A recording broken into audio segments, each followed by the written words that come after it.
Have you ever wondered why you feel blocked or a complete fear of showing yourself publicly to the world?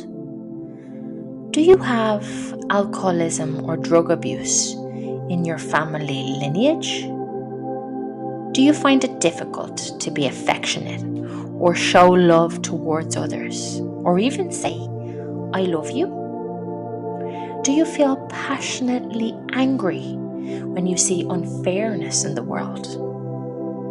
If so, this is the episode for you.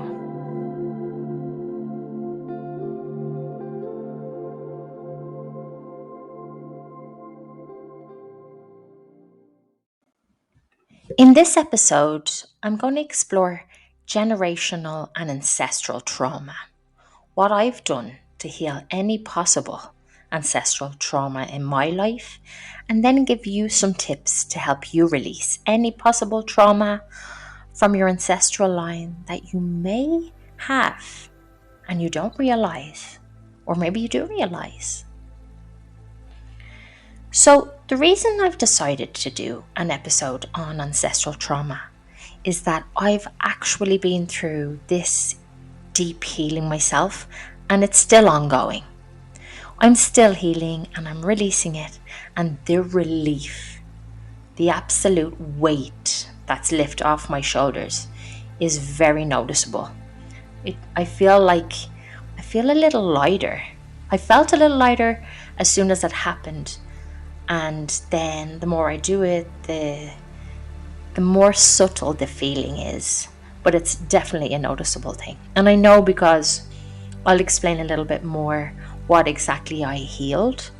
But I can see the results because I've lost fear, I've stopped ancestral habits, and so on. So why am I doing this? The reason why I'm doing this is to free myself from fear. I had a huge fear of showing myself to the world, like publicly, online. Because I'm a teacher, I'm an English teacher, a coach, and I'm also now focusing on healing. Before I used to try and do videos and put them online, and I just felt ridiculous and really shameful. And I had to go in. That kind of led me to go in. One of the reasons why I went on my inward journey was that, why have I got that fear? And I had to keep asking myself different questions in order to get different answers. And one of the things that I came across was healing ancestral trauma from your family lineage. So in order to free myself from fear of showing myself to the world or heal any shame, I started to do this healing. Also, what I discovered through my ancestral line was that there is a pattern of alcoholism, of heart blockages, as in walls, as in there have been stony hearts, if that makes any sense, through my ancestral line. Now, it's nobody's fault. I want to make that clear. Everybody in my ancestral line did what they did because they thought it was right, and whatever it took for them to survive and get through their day-to-day and to provide for their families. I'm talking about not just my family, obviously, or my grandparents' family, but theirs, and so on, and much further back into my ancestral line in Ireland. So also, that what I came across was a lot of anger, maybe eating issues, and self-love blocks. And these all stem from different things.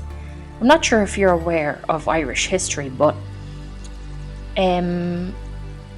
we had a huge famine. I think I mentioned this in my last episode about witches, but there was a great hunger in Ireland and a huge famine, and millions of people died and also emigrated. And that itself creates a lot of pain and suffering and trauma, memories and different tendencies, and a lot of things can be passed through DNA, and one of those is trauma. And you can imagine that, like, that big huge famine definitely had an impact on anybody who lived in Ireland's ancestral line. And I think I have related that to my eating issues, because I just sometimes cannot stop eating. And my sister's the same. I hope she doesn't mind me saying this. And I always wondered why, because we didn't come from a family of scarcity. My sister and I used to just eat every single thing that was on our plate, like still. And we still do, even if we're full. So when I kind of associated that with that starving trauma that Ireland went through years and years and years and years ago, it kind of clicked. And I kind of understood, and that awareness in itself was a healing. So one of the most important steps in healing ancestral trauma is awareness, and finding as much research as possible. Doing like research on your family, asking your parents or whoever your caregivers were. Maybe your parents, maybe you aren't somebody who was blood related to their caregivers, and that doesn't matter, because we can still take on ancestral trauma from our caregivers through different habits and the way that we've been brought up. But also it might be interesting to research your actual blood relatives and see what patterns and what traumas and what happened in their lives.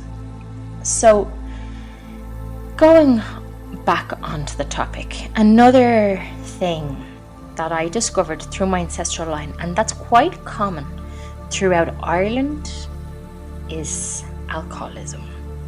And I made the decision to kind of give up alcohol about 2 years ago, and I was kind of on and off. And with the help of going to peer support, it really has really helped just keep me on track. And that is something that is apparent in my family, and it's definitely apparent in a lot of families across Ireland. And that could have stemmed from lots of different things. It could have come from the suppression that Ireland went through when we were fighting before we started to fight for our freedom, when we still are an English colony, when we went through that repression and colonialism time. There's a lot of reasons why. Well, not factual reasons, they're not scientific reasons, but they are alcoholism is apparent in a lot of Irish families, and I'm just speculating here maybe why. But anyway, so that is something that is also apparent in my ancestral line. Another one is self-love blocks that I grew up with. Now, that could have stemmed from different things. In my last episode, I did harden my heart growing up from different kind of situations, like normal human things. And also what I didn't mention in my last episode was that it could also have stemmed from my ancestors, because back in Ireland in like a long time ago, when we were like fighting for our freedom and were suppressed and went through a lot of pain and suffering and trauma, and like the people had to survive and get on with it and just be strong and not feel sorry for themselves and not like crave pity. Whatever was wrong with you, you did what you had to do and get on with it. And maybe that caused a lot of families, not just my family and not just my ancestors, to harden their hearts. And maybe we weren't in the situation, or we weren't in the position to be a loving, caring family to each other, because There was, for lots of different reasons. I really don't know why we were the way we were, but we were. And I can notice that throughout both my ancestral lines, maybe, the words I love you wasn't really used very much until my later years, especially in my family. Like, we didn't really tell each other we loved each other until a few years ago. And that was something that we just grew up with. And that was something that my parents grew up with. And that was something that their parents grew up with. So, but now it's all different. It's definitely changed a little bit. If you can imagine that generational trauma can be stored as data is stored in the cloud, well, trauma can be stored in our DNA just like data is stored in the cloud or on a computer. So it gets carried down. Any pain or suffering, habits, behaviors can all be carried down. Another ancestral type of trauma can be a collective ancestral trauma. And that can also be carried forward from a group of people and even on a country scale, even such as Ireland. And that actual ancestral trauma can also be embedded into the country itself. If you can imagine different places in the world that suffered severe trauma, like Auschwitz, all those concentration camps, anywhere that suffered the Holocausts, all of that severely, like absolute dreadful suffering is stored in the actual earth itself. And there are people working on that to release that and heal that energy. So it's the same as a collective or a country level. We can also suffer together as a collective. Another collective pain or ancestral trauma on a collective scale can also appear all of a sudden, especially when we're triggered, when we see unfair treatment throughout the world, especially what's going on now with Israel and Palestine. A lot of anger and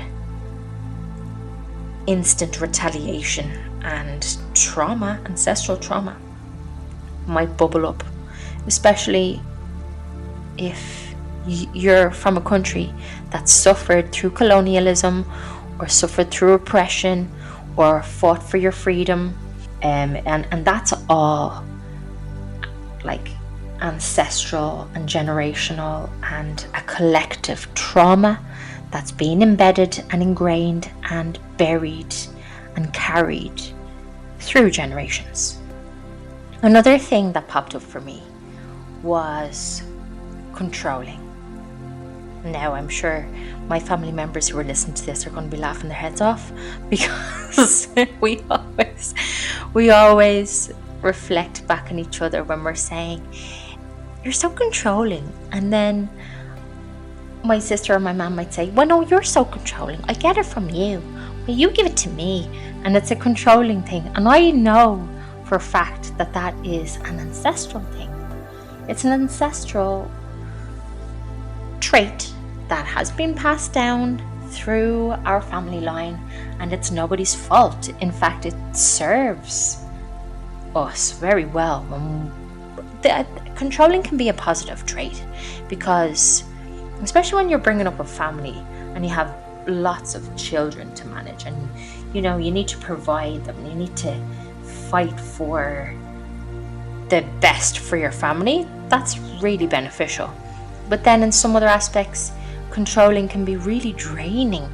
And like, if nowadays, if we're fighting over who's right and who's wrong and where we should go and what we should do and who should do this and why they should do that, and forcing things on to other people when they're not interested in it, that's draining.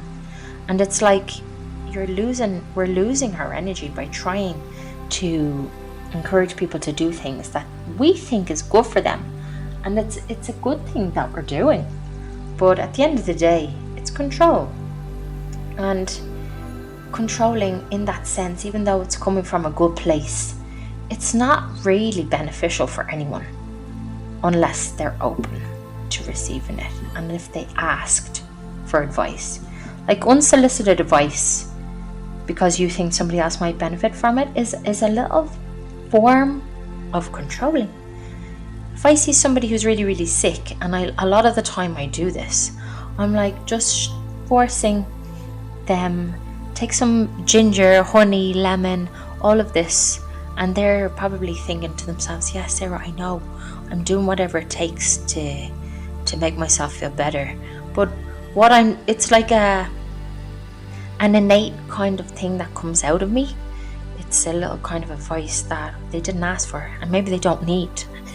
But it's a controlling trait. So that's another thing that I've been working on, is to release that controlling factor, because it doesn't really serve anyone unless it's been solicited, if the advice has been solicited or asked for. So my questions at the beginning of the episode was, have you ever wondered why you feel blocked, or do you feel blocked? Have you got a complete fear of showing yourself publicly to the world? And my answer was yes. I had a huge fear, and that's how I released it, through obviously self-worth is a part of that too, and releasing fear and shame. But yes, also healing ancestral trauma was something that was very beneficial in that question. Do you have alcoholism or drug abuse in your family line? My answer was yes. And what I also did was the awareness of that it's nobody's fault. Nobody did anything wrong. Everybody always did everything for the good of everyone else involved, and for coping skills and survival skills, and whatever it took. So awareness was the first part in healing, and then that healing. I'm going to give you some tips on how to release this in a minute, but I also applied that technique. Do you find it difficult to be affectionate or show love towards others when they say I love you? That was huge for me. I found it even difficult to ask someone how they were. Can you actually believe that?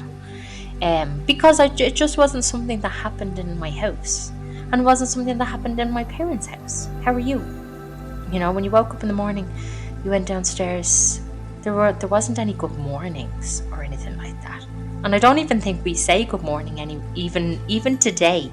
We don't wake up and go to each other, good morning, like they do over here in Spain. Everybody says good morning, good evening, good night over here. And I don't know if it could be an Irish thing as well. But anyway, it didn't happen in my house and probably won't ever happen. Do you find it difficult to forgive somebody? Unforgiveness is one of the biggest weights we can carry on our shoulders, and it's so hard to forgive. It's probably the number one most difficult thing a human can do, is to forgive. Especially if you've been through colossal pain, like unforgiving torture. And it's absolutely understandable that it's just too hard. It seems impossible to forgive. Is that something that has been carried down through your generations, your ancestral lineage? If so, would you be interested in releasing and letting it go? If so, that's amazing, because that is a huge healing, not only through your ancestors, but also for the future. A big, huge reason, and a really important reason for doing this is that we can heal our future siblings, our future children, the future of our families as well. Not just the past, but the future. And we're paving the way for less suffering in the future, less or fewer blockages in our children and our children's children and our nieces and nephews and our grandchildren. You know, we're releasing anger so they don't have to carry it. We're letting go of control so we don't pass it on down to them either. And unforgiveness and forgiveness is just something that is so hard. I recommend and I suggest that you can forgive the person but not the action. So if that helps, you can forgive the person but not the action. And that even is a big weight. That's a huge weight off anyone's shoulders, because you're forgiving the person for what they did, because what they did was wrong, and you don't have to forgive the thing that they did, but you can forgive them. Does everybody deserve a second chance? That's how you spot ancestral trauma, by basically doing research and seeing if there are any patterns that you're repeating or any patterns that you're mirroring. How do we clear this ancestral trauma? Well, the first step is becoming aware that we're continuing a pattern that has been handed down, would you say? A pattern or a habit that's been going through our ancestral lineage. And when everything that we become aware of is a little healing in itself. It's like a release and let go of a little blockage. Step 2, we can create a healing ceremony. And I'm going to provide you a meditation actually to help you with this, because it's easier said than done. Well, it's actually easier to listen. It might be easier for you to listen to something, to follow my guidelines to help you actually clear and heal this ancestral trauma. Then step 3 is a chakra clearing. And after that clearing is a replacement of love throughout all of your energy centers, which I'll also send you an audio in the show notes so that you can follow these two.